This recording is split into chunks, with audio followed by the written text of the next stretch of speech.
Bom, gente, nessa nossa aula, nós vamos falar um pouco sobre a formação de Portugal.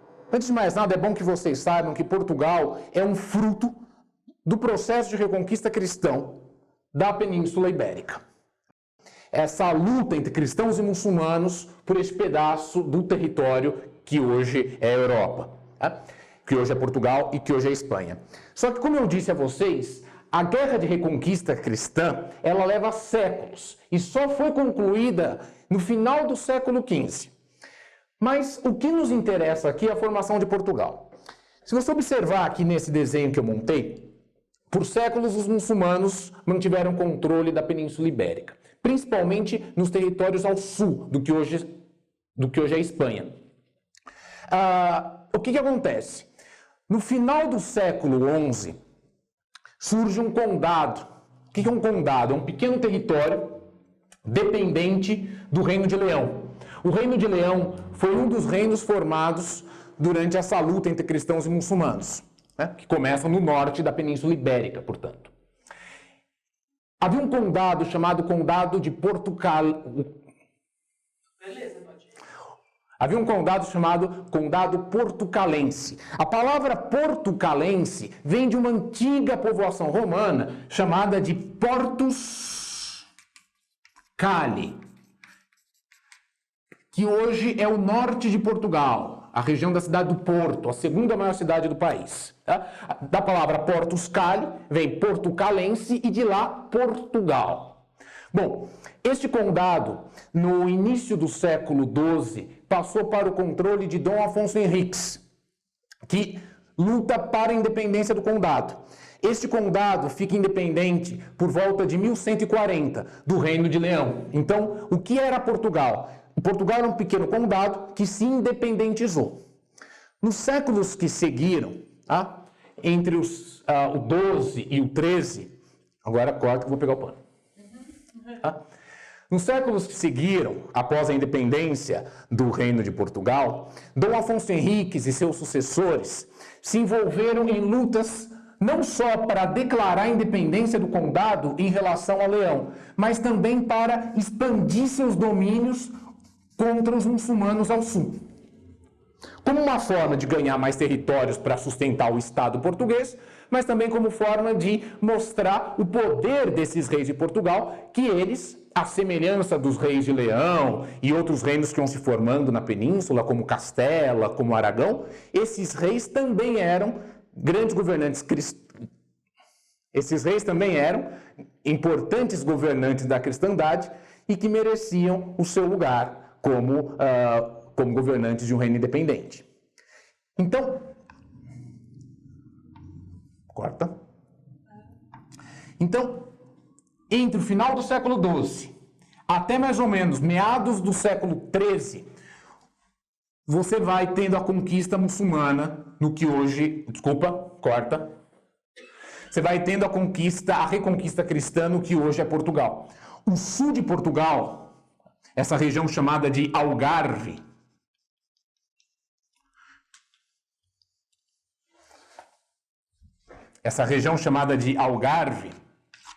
ela é conquistada em 1249. Nesta data, século XIII, portanto, você tem o término da reconquista para Portugal. E Portugal é um país que mantém suas fronteiras, a grosso modo, do século XIII até hoje. Bom, se nos séculos XII e XIII você tem um momento de formação do Estado português, no século XIV esse pequeno reino, sofre uma grave crise, que é aquela crise que eu já falei para vocês, que é uma crise geral que pega a Europa inteira, que é a falta de ouro, de prata, que o continente europeu nunca teve... É a falta de ouro e de prata que o continente europeu nunca teve em grande quantidade. É a falta de braços que morrem com a peste bubônica, com os problemas com a fome. Mas, vejam, Portugal é um país pequeno, um retângulo, nos confins da Península Ibérica. É um país que nunca teve grandes reservas de ferro, nunca teve grandes solos férteis. Então imagine, Se a crise do século XIV afeta a Alemanha, afeta a França, que são regiões mais ricas da Europa, o que dirá Portugal, que sempre foi uma região pobre? Tá? E mais, se Portugal foi muito afetado por a crise do século XIV, do ponto de vista econômico, social, houve, no caso de Portugal, houve, no caso de Portugal, uma ameaça à sua independência, no final do século XIV. Em 1383, o rei de Portugal morre, Dom Fernando, e sua filha, Dona Beatriz, é casada com Dom Juan, rei de Castela. Com a morte do rei de Portugal, Dom Fernando, Dom Juan decide invadir o país, já que sua esposa era herdeira do trono. O que acontece é que Dom Juan, rei de Castela, invadindo Portugal, poderia comprometer a independência portuguesa. Os portugueses tinham duas opções. Ou aceitavam Dona Beatriz e Dom Juan como os novos reis de Portugal, ou davam um jeito de escolher um outro governante para se manter independentes. O que os portugueses fizeram foi aclamar um homem chamado Dom João, que era meio-irmão de Dom Fernando. Dom João era um filho bastardo, um filho ilegítimo do antigo rei Dom Pedro I de Portugal, pai de Dom Fernando. Dom João era mestre de uma ordem religiosa portuguesa. Na Península Ibérica, que os reinos cristãos se formaram em guerras entre cristãos e muçulmanos, era muito comum o surgimento de ordens religiosas militares, como a Ordem de Cristo, como a Ordem de Avis, que eram ordens lideradas por religiosos, mas que combatiam contra os muçulmanos. Uma dessas ordens chamava-se Ordem de Avis, que era comandada por este Dom João. Portanto, Dom João era meio-irmão do antigo rei falecido e tinha um pouco de sangue real correndo nas suas veias. Parte dos comerciantes, parte da nobreza portuguesa apoia-se Dom João contra Dom Juan de Castela. Portugal é invadido em 1385 por um exército castelhano. E ocorre uma batalha que os portugueses até hoje lembram dela como uma das principais vitórias militares do país, que é a Batalha de Aljubarrota. Vou escrever aqui para vocês. Aljubarrota. A Batalha de Aljubarrota acontece mais ou menos nesta parte, no centro de Portugal.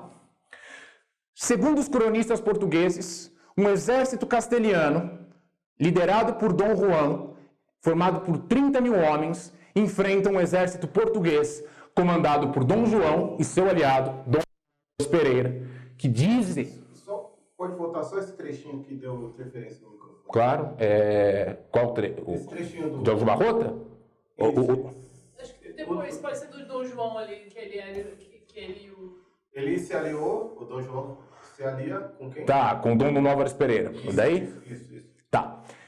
Então, vamos lá. Não é melhor começar... Pode ser. Porque eu não vou saber mais. Bom. Pode ser depois de Aljubarrota. Bom, então o que nós temos?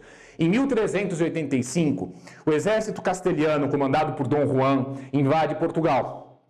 Dizem os cronistas portugueses da época que era um exército formado por 30 mil homens, que enfrenta um exército comandado por Dom João e por seu aliado, Dom Álvares Pereira. Dizem os cronistas que este exército era formado por 7 mil soldados apenas, então 30 mil contra 7 mil. O que acontece é que essa batalha que acontece no dia 14 de agosto de 1385 dá vitória aos portugueses. O exército castelhano é destroçado nesta batalha. Os portugueses conseguiram a ajuda dos ingleses, que eram importantes arqueiros.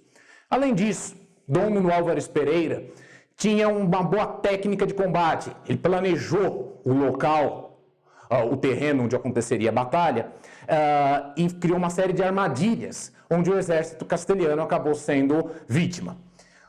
Dom Juan é obrigado a sair de Portugal. A derrota é tanta que os castelhanos decretaram luto oficial por 2 anos. E mais, Dom Juan perde o trono de Portugal. Dom João, depois de vencer os castelhanos, é aclamado rei. E começa uma nova dinastia, que é uma dinastia? Uma dinastia é uma família de governantes que comandam um determinado país. Uma família de reis. É a nova dinastia de Portugal, a dinastia de Avis. A segunda dinastia do país. A primeira, que governara o país durante os tempos de formação, chamava-se Borgonha. Borgonha. Bom, o que acontece aqui? Portugal se forma numa guerra religiosa, tá? Entre cristãos e muçulmanos. Na cabeça dos cristãos, o único e verdadeiro Deus é o Deus cristão. Na época, na Idade Média, os europeus explicavam o sucesso da cristandade contra os muçulmanos como vontade de Deus. Portanto, Portugal, Castela e Leão teriam se formado como países fruto da vontade divina. E agora vamos pegar uma questão com Portugal. Este reino que se forma numa guerra de reconquista, uma guerra religiosa, consegue um reino fraco, um reino pobre, enfrenta um vizinho maior, mais poderoso, no século XIV e vence. Segundo os cronistas portugueses, como eu disse, 7.000 venceram um exército de 30.000 homens. Aos olhos de muitos portugueses da época, o país só conseguia se manter independente por desígnio divino. O que acontece aqui? 2 pontos são importantes aqui para que nós possamos entender o que eu vou falar na nossa próxima aula sobre as grandes navegações. Um fator econômico e um fator religioso. Para Portugal, é necessário, a expansão ultramarina é necessária para que o país consiga recursos que seu território não dispõe. Se os portugueses conquistarem outros territórios, eles podem encontrar reservas de ferro, de ouro, de prata, que o país não tem. Além de trigo, que o país nunca foi um grande produtor. Além disso, se os portugueses se expandirem, conquistando outros territórios, eles vão expandir junto com seus territórios a palavra de Deus, o cristianismo. Então, aos olhos de Portugal, muitos portugueses na época acreditavam que Deus queria um Portugal independente para que Portugal expandisse a palavra de Cristo, que os europeus acreditavam que era a única e verdadeira fé, para o mundo inteiro. Esta que é uma questão bastante importante na expansão portuguesa. Questões econômicas e questões religiosas. Só que a expansão ultramarina europeia não é um fenômeno exclusivamente português. É uma expansão continental também. São outros países que estão envolvidos. E é disso que eu vou falar com vocês na nossa próxima aula.